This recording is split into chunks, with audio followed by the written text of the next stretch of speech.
Hey everybody, this video is going to go out to both middle school and high school. We're just getting the whole family together for this video. I mean, as far as you can do that digitally, I suppose. Anyways, that was clunky. I want to give you just a few updates. This is not pertaining to this Sunday because we won't be meeting because of midwinter break. So go run away somewhere, get some sun, and then come back feeling, tan and rejuvenated. I didn't realize that I've kind of become a lot more local when over this past weekend the sun was out and I was like, Megan, we have to go outside. So just, I hope you have a great weekend. I want to let you know, there's three big things that I want you just to be aware of. First off, as I've dropped in the chat before, we did not go any further with our candidate, Hannah. Instead, we're going to keep moving forward and see what we're going to restart this process, see what new crop of candidates possibilities show up. And I think that timing wise, this search process will go a lot better. We'll have a lot more people that are just getting done with Bible college or whatever, and then looking for kind of a summer and fall gig, what that can look like. So I'm really excited for it. And the reason why is, we've been pretty upfront with this. We thought that she would be okay, just fine, super nice. But this position is somebody, we want this position to be filled by somebody who will really grab this by the reins and push it forward. I think that the ministry is so key and so important that to have it be mediocre is just not going to be enough for us. And that's really what it comes down to. So that's thing number one. Thing number two is our invite night, the Taco Bell Olympics. If you were here during Pilgrim Games, the Taco Bell Olympics are going to play out in a very similar way. We're going to go up to the gym. We're going to have 4 games set up there. You're going to pair off with another small group, your small group versus another throughout the evening. You guys will play 4 games, rotate from one to the next.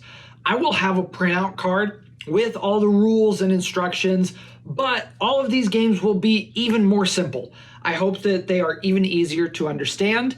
But there's 2 big things about the Taco Bell Olympics. First off, I am buying an absolutely absurd amount of Taco Bell. Every game involves some form of Taco Bell food that we're playing with, eating, or drinking. So I hope you're ready for that. 2, we are going to do the 4 games, and then we're going to do a 5th game, everybody all at once. So while there will be 4 games all going at the same time, and then we rotate around, once we get done with all of those, we'll have 1 game in the middle, and everybody will converge on that. That is going to be a relay race. Each team gets a party pack of tacos. You run up, slam your taco, eat it as quick as possible, and then run back, tag your next person. It's going to be so much fun. So that's going to be kind of the theme of the layout of the night. We start at 6:30 rather than 5:30 because we're going to be eating the entire time that we're doing things. And what this whole event is for is why we do this in small groups is so that you notice the people that are new. After we get done with the games, we're going to have a little bit of time to hang out, eat some dessert, and have a few more tacos in case, somebody ate a taco throughout the night and they're still hungry. And that is the time for you to make that second invite, because all of these new kids are coming because a friend invited them. Hey, why don't you come to this thing that's happening at my church? We're not talking about Jesus. We're just going to throw tacos at each other or burritos or whatever. That's why they came, because a friend invited them. Now, most likely, a friend who is inviting somebody to an invite night like this feels weird about inviting their friend to a real church thing. They feel like their relationship may be on the line, or that they're just nervous about it, or it just feels really weird. For us, we have nothing to lose. And we can be the ones to invite somebody back to a regular night. You can say, hey, Joe, I'm so glad I met you. You seem like a great guy. I think you would love coming here on a regular basis, and I would love to get to know you more. We do this thing every Sunday night. It's a little bit different because we do worship and that sort of stuff, but we get to hang out as a small group. You should come back to it. And then if the kid looks at you and says, no way, man, you're so weird, I don't want to talk to you ever again, it's really no skin off of our back, really. So that's the whole purpose of these nights. Kids can invite a friend with no relational worry, and then you and I can meet that friend and give that second invite. So that's the purpose of the nights. I hope that when we do the Taco Bell Olympics, you take advantage of that and get to know some of those new students. So the third thing is we have kind of brought in a new guest follow-up process. And this is going to be kind of nerdy and maybe you don't care. But the whole reason that we're doing this is because in every organization, every church, you have a front door and a back door. A front door is how you get people in the door. Invite nights, that's a big front door. Summer camp is a big front door. It's how you get people to come in and know you. But we also have a back door. And the back door is when somebody comes in for a little while and then they just kind of fade away. Now, many of you know how we're trying to combat that. We track everybody's attendance, and if somebody doesn't show up for 3 weeks, checked in, then I text you and say, hey, can you reach out to so-and-so and so-and-so and so-and-so and let them know that they're missed. That's kind of trying to close that back door. So everybody who comes in is noticed, cared for, loved, and they don't want to leave. Now, what we've been encountering is we've got a weird rebound situation happening at our front door. Students will come in for a week and then disappear, and they never come back. It's a capturing problem. So this is getting really, really nerdy. We're wanting to stop that to where a kid comes in even one time and they're noticed, cared for, loved, and the whole bit. So we have to be really intentional when we have somebody show up for the very first time. So we've created a process. It is up on my whiteboard. That's why I'm pointing and looking.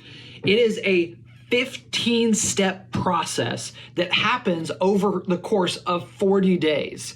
This includes texting the kid. This includes emailing parents, setting up a coffee time for a parent and myself or Siri. It is a obnoxiously long process. We send them a gift card. We're making water bottles that we can give to our second-time guests. I mean, the whole kit and caboodle. Now, as we started laying this out, there's two big things that I want you to know. First off is I just want to assure you that to a degree, this process is working. Just the other day, I got an email. This was yesterday, so it was Monday. I got an email from a parent who their kid has come here once. And I shot off this email saying hey, if you want to get coffee, I'd love to just tell you kind of what our church is about, what we're doing as a student ministry. And this is what I got from a parent. I want to read it to you. It says, I am glad you are offering this great opportunity for teens to interact in a fun, positive, and uplifting way. We are not a religious family, but I do appreciate the community aspect of it. Child, let me know about what they are learning about Christ, and we are happy to support child in discovering child's faith. Personally, I am a spiritual person who accepts Christ but cannot accept a lot of dogma, power control, and divisiveness of most organized religions. And this is happening. This email is happening because of this guest follow-up process. We're just wanting to change the course of what our student ministry looks like for middle school and high school kids. And so to a degree, it's working. And I'm really, really excited about it. But there's a problem that I've noticed. Already going through this process, I've put me and Siri through it a couple days ahead of everybody else. And there's nothing about you. I mean, I talk about small group leaders and how great you are, but I don't ever get you in front of a parent or in front of a prospective student. And I'd like to change that. So if you could do me a huge favor, I think that this will radically change our guest follow-up process, and it will greatly increase the chances of a kid coming here and then staying here, feeling like they belong here, is if you can do this one thing for me. Write up a short email introduction. Just introducing yourself, who you are, how long you've served in the student ministry, anything fun about you, if you like going on hikes or whatever, what age group you serve with, the whole kind of you 101. What is it like to get to know you? This can be a few paragraphs. We don't want like an autobiography, but just kind of like what you would say about yourself. And write this in the way of somebody who maybe met you once or maybe has never met you, because this will likely go out to parents of prospective kids, or it will go out to kids of each age group. So it'll say, hey, you came here once, my name is Adam, and these are some things about me. Can't wait to see you again. So if you could do that for me, that would be incredible. And I think that it'll really change how our student ministry grows, because you are hands down the only way that this grows. You are the one that genuinely gets to know and care for each and every kid who comes through our doors. You're the one that has this relational capital with students to say, I've been with you when you were going through that breakup, when you were going through this thing, when you were going through blank, blank, and blank. I was there because I care about you, because I know you and I see you. You're the way that this happens, that this all works. And I'm so incredibly thankful for you. For you doing this, for you putting in the time and the emotional energy and the mental capacity to care for these students, that you have no other reason to care for them except for the fact that you know Jesus does.